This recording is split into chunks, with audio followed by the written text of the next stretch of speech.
Hello guys, I'm Neo and welcome back to my channel.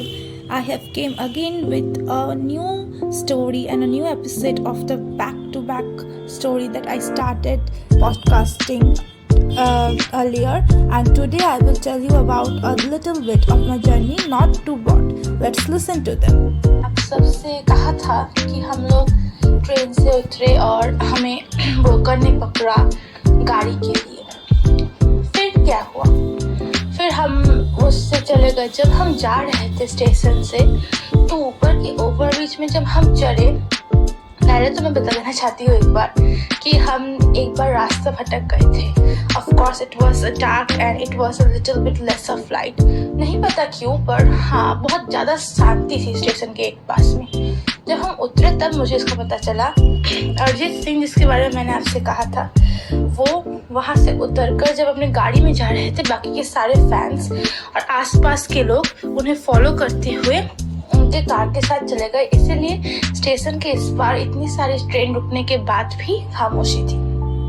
तो हमने वहाँ पर रुके तो पापा ने सोचा कि एक बार इन ब्रोकर से बात करने से पहले जो ओरिजिनल गाड़ी के ड्राइवर्स है उनसे बात कर ली जाए। तो हमने गाड़ी के ड्राइवर से बात करनी स्टार्ट की। कोई हमें 3,000 बोल रहा था तो कोई 2,500। वो उनका कहना था कि इससे ज़्यादा सस्ती गाड़ी हमें मिल ही नहीं सकती। और असल में हमने सोचा था ट्रेन में ही कि दार्जिलिंग ना जाकर कालिम्पोंग जाए। हमने कालिम्पोंग का होटल इमरजेंसी में बुक किया था 3 दिन पहले। मुझे अब याद आया क्योंकि हमें लगा था कि हमारी छुट्टियों से एक दिन मतलब ट्रेन की टिकट में एक गलत हो गई थी। हमने सोचा था कि हम 7 तारीख को लौट जाएंगे, पर एक्चुअली वो 8 तारीख हो चुकी थी। इसीलिए हमें एक और दिन रहना था और दार्जिलिंग का होटल बुक था, इसलिए हमने ऑलरेडी 3 डेज किया था वहाँ पर। तो अगला दिन हमें होटल में बढ़ाना था। तो हमने सोचा कि क्यों ना कालिम्पोंग से दार्जिलिंग जाया जाए। कालिम्पोंग की थोड़ी खूबसूरती को भी देख लिया जाएगा और ऑफशूट्स को भी दार्जिलिंग होते हुए देखेंगे। प्लान परफेक्ट था, पर बहुत ज़्यादा प्रॉब्लम भी नहीं थी। पर पैर सब में तो कुछ ना कुछ, मतलब चांद में भी छेद होते हैं, तो इसमें क्यों नहीं छेद होंगे। तो हम वहाँ पे गाड़ी के लिए बोल रहे थे। ऑफ कोर्स जो भी टूरिस्ट जाते हैं, हम सब चाहते हैं कि थोड़ा बहुत हमारा पैसा कम जाए ताकि हम लोग और भी अच्छे से बाकी की जगह पर घूम पाए।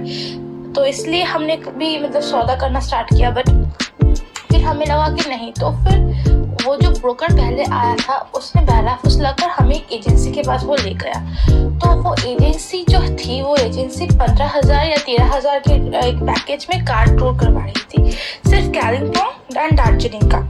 पर वो बहुत ज़्यादा महंगा था क्योंकि जब मेरी मम्मी और पापा ने हिसाब कसा तो उन्हें पता चला कि एक्चुअली अगर हम सेपरेट कार्स करेंगे ना तो ये और भी ज़्यादा अच्छा होगा। तो क्या होगा, हमारे पैसे ही नहीं बचेंगे, हम और भी ज़्यादा जगह कम समय में घूम पाएंगे। और ऑफ कोर्स जब हम टूरिस्ट लोग जाते हैं तो हम सोचते क्या है, यही ना कि जहाँ कम से कम पैसे में हम जा पाए।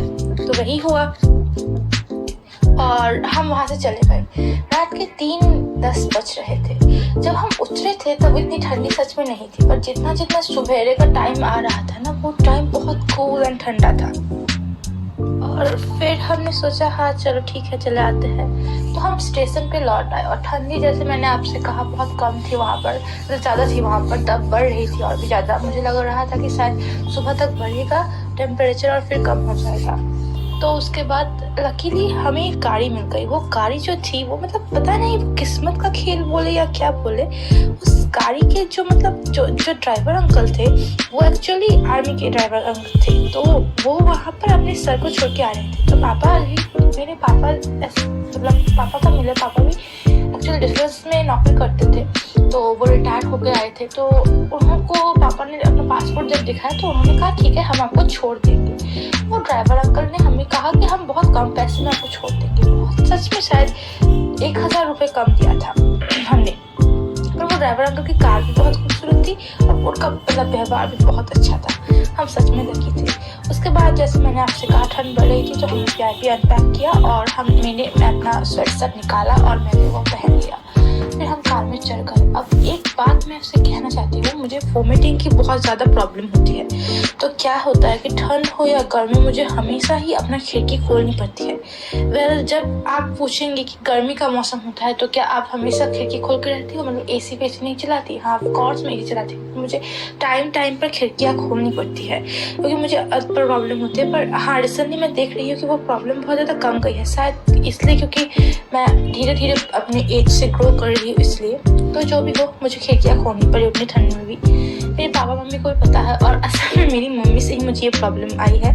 मम्मी को भी ट्रैवलिंग में मतलब ट्रैवल सिकनेस है, मोशन सिकनेस जिसे कहा जाता है, और वो बहुत ज़्यादा बढ़ जाती है। तो हाँ, रास्ता बहुत अंधेरा था, और हाँ, पहाड़ों में जैसे आपसे मैंने कहा था सुबह बहुत लेट से होती है। ऑफकोर्स हम पहाड़ में नहीं चढ़े थे, पर हाँ तब 3:30 या शायद 3:25 ऐसे बज रहे थे। तो रास्ते में हम जब जा रहे थे, पहला रास्ता थोड़ा ऊपर खबर था, पर फिर हम हाईवे में चढ़ गए। मुझे बहुत अच्छा लग रहा था, वो रोड से बहुत खूबसूरत थी। पर अभी मैं वो डिस्कस नहीं करना चाहती। आज का पॉडकास्ट थोड़ा छोटा रहेगा और मैं उम्मीद करती हूँ आपको ये पसंद आ रहा है। मैं सच में चाहती हूँ कि आप मुझे कमेंट्स करके बताइए, लाइक दीजिए, सब्सक्राइब कीजिए। मैं सच में आप तक पहुँचना चाहती हूँ अपनी आवाज़ लेकर, अपनी स्टोरीज लेकर, और आपकी स्टोरीज भी सुनना बहुत पसंद करूँगी। तो please do subscribe, please do like, please do comment, please let me know. You can also follow me on my Instagram account neo, and of course मैं आपको बाद में डिस्क्रिप्शन में डाल दूँगी अपने इंस्टाग्राम अकाउंट का लिंक। और ऑफकोर्स मैंने आपसे पहले भी कहा है, मैं एक राइटर भी हूँ, और करेंटली मेरी वेब नॉवल पर ऑन गोइंग है, उसका नाम है ultimate power holder. Please if you have that app do check it. I will be so happy and so appreciate it, and I will be grateful for you. Thank you. Have a nice day.